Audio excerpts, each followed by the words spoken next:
Oh, salut, je ne vous avais pas vu. Arrête de faire genre tu viens de brancher ta caméra exprès.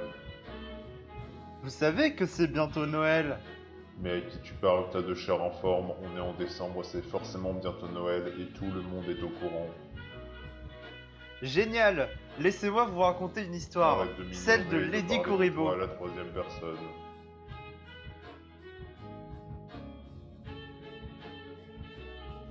Cette histoire commence par Kuribo qui, à la fin du mois de novembre, faisait des recherches pour sa vidéo de Noël mais ne trouvait rien. Ok, dans ce cas, il n'y aura pas de vidéo de Noël, se dit-elle. Je vais pouvoir passer mon mois de décembre tranquille devant des dessins animés. Mais c'était sans compter sur Alta, qui au même moment arriva. Mais ma chère Kuribo, j'ai un dessin animé incroyable pour toi. Ça s'appelle Uncle Grandpa. Sors de chez moi. Mais l'esprit de Noël. Mais rien à foutre, putain. Je croyais que tu aimais pas l'humour absurde mal foutu. Ah bah bravo, tu m'as saoulé. Générique, putain de merde.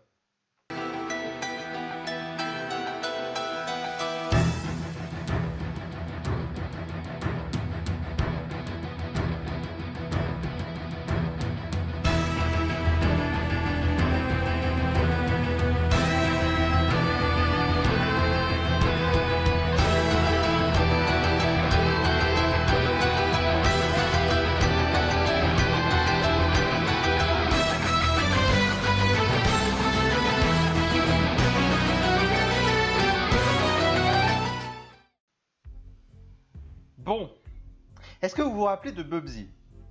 Non. Mais si, ta première apparition, il y a 3 épisodes de ça. Ah oui, exact. Bon, pour ceux qui ne resituent pas, Bubsy est un pilote pour un dessin animé jamais diffusé, probablement parce qu'il était un peu agaçant, mais surtout assez mal animé.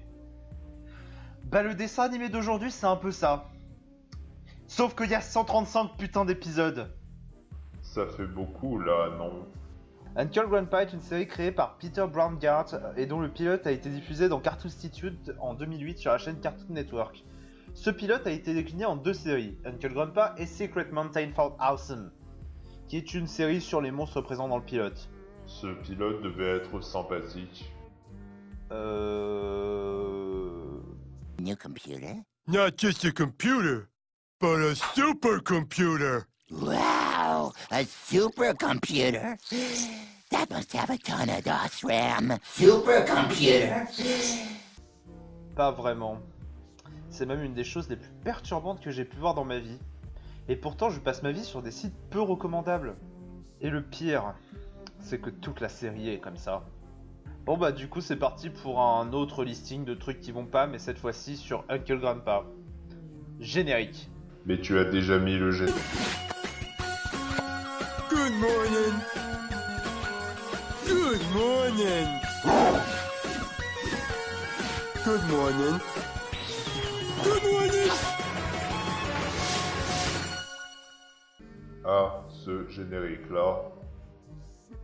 Déjà, le premier truc qui a dû vous frapper dans cette série, c'est tout ce qui est visuel. Bon sang que ce dessin animé est moche. Alors, je parle pas d'animation, mais vraiment de design pour le coup. Prenons par exemple les personnages récurrents de la série. Ils ne vont absolument pas ensemble. Même le style graphique est différent, et je ne sens pas de lien possible entre ces personnages. Tu dis ça, mais c'est pareil dans Gumball qui utilise plein de styles d'animation différents. Oui, mais dans Gumball, les 5 personnages principaux ont le même style graphique. Et c'est l'univers autour d'eux qui est varié. Comme ça, on sait instinctivement que ces personnages sont liés par le style graphique utilisé. Alors que dans Uncle Grandpa, les personnages sont hyper variés, oui, mais leurs designs sont trop éloignés les uns des autres, ce qui fait qu'on ne ressent pas les liens entre les personnages. Et puis, un autre truc dans les chara-design.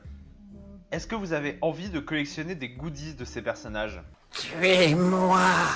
Votre réponse est très probablement non. Pourquoi? Parce que ces personnages n'ont absolument rien de beau, de classe ou de mignon.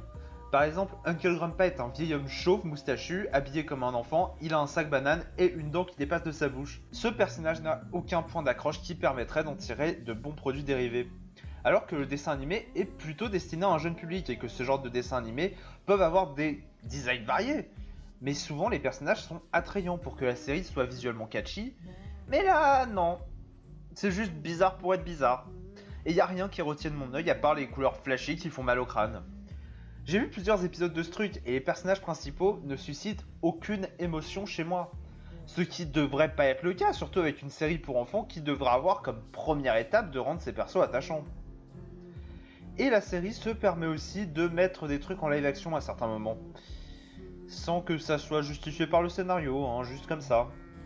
Putain que je déteste quand les dessins animés incluent du live comme ça. Ça me sort juste du truc et c'est débile. Faut vraiment être une raclure pour faire ça. Oui, tu as raison, je ne sais pas pourquoi tout le monde fait ça. Extrême. Oh, putain qu'est-ce que t'es moche en live action. Tu peux parler, connasse. La deuxième chose qui est pas ouf dans cette série, c'est le scénario. La série nous raconte l'histoire d'Uncle Grandpa, qui est l'oncle et le grand-père de tout le monde.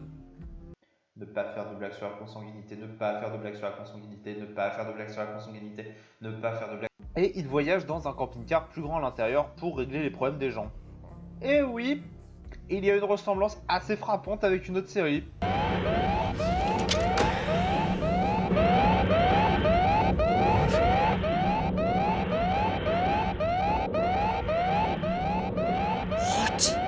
Sauf que là c'est de la parodie, donc qui dit parodie dit humour. Et l'humour de cette série est un enchaînement de gags plus stupides les uns que les autres. Comme si l'épisode avait été improvisé de bout en bout. Et du coup ça fait un peu l'effet remuage de clé pour maintenir les gosses éveillés.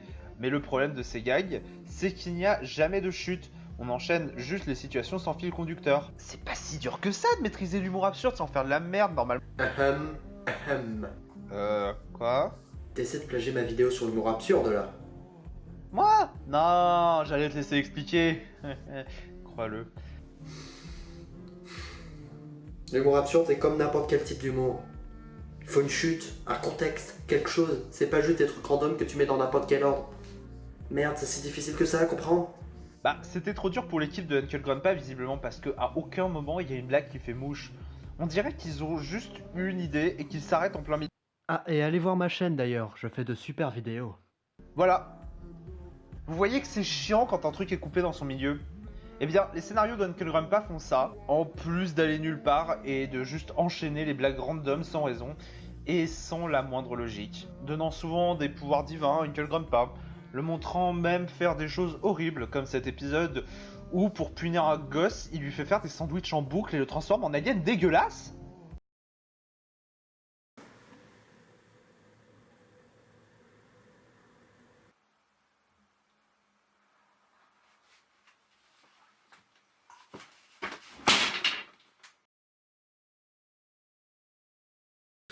Oh putain!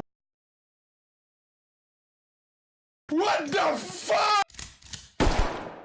Dans n'importe quel dessin animé digne de ce nom, ce personnage aurait été le méchant. Comme tous les mecs qui torturent des gosses, quoi. Mais là, non, c'est le personnage principal. Quand je vous dis que cette série a pas de sens, c'est pas une vanne, hein. Et là, vous vous demandez sûrement comment cette série a fait pour tenir aussi longtemps avec tout ce que j'ai cité avant. Eh bien, c'est très simple.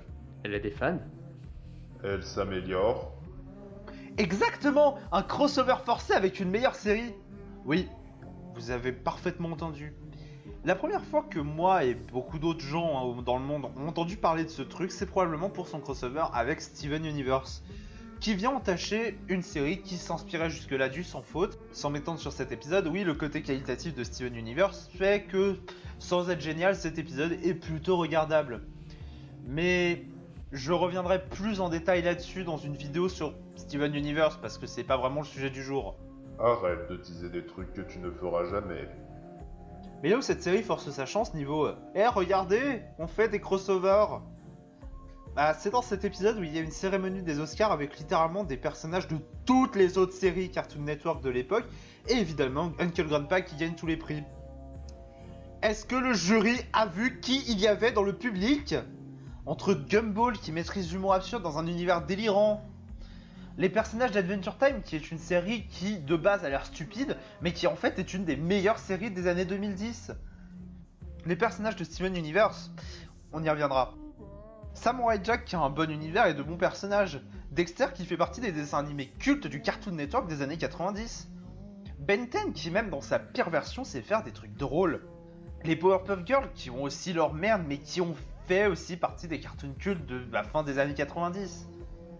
Et c'est Uncle Grandpa qui gagne tout? Mais comment le scénariste qui a écrit ça a osé? C'est une vanne, tu sais. Soit ça, soit le créateur de la série en égo surdimensionné. Pour conclure, ce dessin animé est un échec qui est resté à l'antenne beaucoup trop longtemps sur la mauvaise chaîne, par rapport à ce qu'il propose en tout cas. Ça aurait jamais dû être une série pour enfants à la base, ni une série pour adultes. Le gros problème de cette série, c'est qu'elle ne sait pas à qui elle s'adresse et où elle va. Et quand on commence une série de ce genre-là, il vaut mieux avoir conscience de son audience et organiser un minimum ses idées, sinon on finit avec un résultat catastrophique comme celui-ci. Donc ne regardez pas cette série, si ce n'est pour l'animation qui est vraiment pas mal et qui a en soi quelques idées comme intégrer de la stop motion. Mais bon, en soi il y a Gumball qui a à peu près les mêmes idées d'animation et qui les utilise 1000 fois mieux en mettant un scénario intéressant et un humour qui fonctionne bien. Évitez donc Uncle Grandpa et regardez Gumball. Et surtout, n'oubliez pas de manger trop gras, trop sucré et trop salé. Lâchez des coms.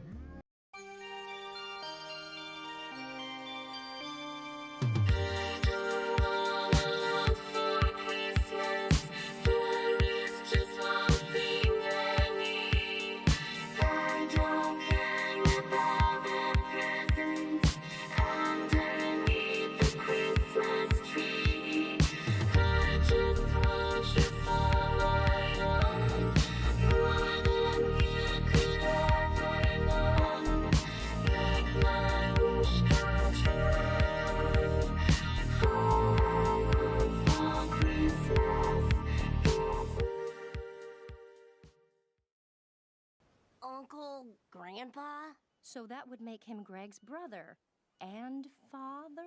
That would explain a lot. Et ne pas faire de blagues sur la consanguinité.